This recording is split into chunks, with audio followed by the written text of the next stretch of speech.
సింహాచలం కొండపైకి రాగానే అకస్మాత్తుగా ఆ విమానం ఆగిపోయింది.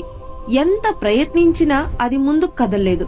అప్పుడు రాజు ఆ కొండపై విశ్రాంతి తీసుకోగా ఆ రాత్రి స్వామివారు పురూరవుడి కలలో కనిపించి, నేను ఇక్కడే ఈ భారీ పుట్ట కింద ఉన్నాను అని చెప్పారు.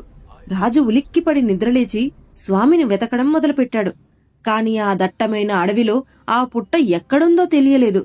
అప్పుడే ఆకాశవాణి వినిపించి ఆ పుట్ట ఉన్న ఖచ్చితమైన ప్రదేశానికి పుట్టకై రాజుకు మార్గం చూపించింది.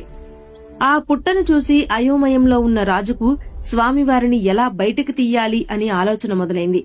అప్పుడు ఆకాశవాణి ఆదేశాల మేరకు రాజు దగ్గర్లోని గంగాధర ధార నుంచి పవిత్ర జలాలను తీసుకొచ్చాడు. ఆ నీటితో అభిషేకం చేస్తూ మట్టిని తొలగిస్తుండగా ఒక అద్భుతమైన మకర తోరణం కింద స్వామివారి నిజరూపం బయటపడింది. కాని ఆకాశవాణి ఒక కఠినమైన నియమం విధించింది. ఈ ఉగ్ర రూపాన్ని రోజు చూడటం సామాన్యుల వల్ల కాదు. నాపై ఉన్న పుట్ట ఎంత బరువుందో సరిగ్గా అంతే బరువుతో నాకు చందనం సమర్పించాలి. నా నిజరూప దర్శనం ఏడాదిలో 1 రోజు మాత్రమే కలగాలి అని ఆదేశించింది. అప్పుడు రాజు దర్శనమనంతరం స్వామివారిని చందనంతో కప్పి పూజించడం మొదలుపెట్టారు.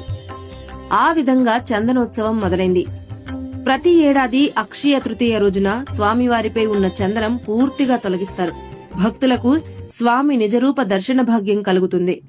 రాత్రివేళ 1008 కలశాలతో పవిత్ర గంగాధర జలాలతో సహస్ర ఘటాభిషేకం చేసి స్వామివారి ఉగ్రతను శాంతింపచెయ్యడానికి మళ్లీ గంధంతో కప్పేస్తారు. మన ఉత్తరాంధ్ర మట్టిలో ఎంత గొప్ప చరిత్ర దాగి ఉందో కదా. ఈ రహస్యం మీకు నచ్చినట్లయితే లైక్ చేయండి, షేర్ చేయండి అండ్ మీ కుటుంబ సభ్యులతో, స్నేహితులతో ఈ వీడియోను షేర్ చేసుకోండి. వాళ్లు కూడా సింహాచల అప్పన్న చరిత్రను తెలుసుకుంటారు. మరి మీరెప్పుడైనా స్వామివారి నిజరూపాన్ని దర్శించుకున్నారా? కామెంట్స్ లో ఓం నమో నారాయణాయ అని రాయండి. ఇలాంటి మరిన్ని అద్భుతమైన కథల కోసం మన ఛానల్ ని సబ్స్క్రైబ్ చేయండి. వచ్చే వీడియోలో మళ్ళీ కలుద్దాం.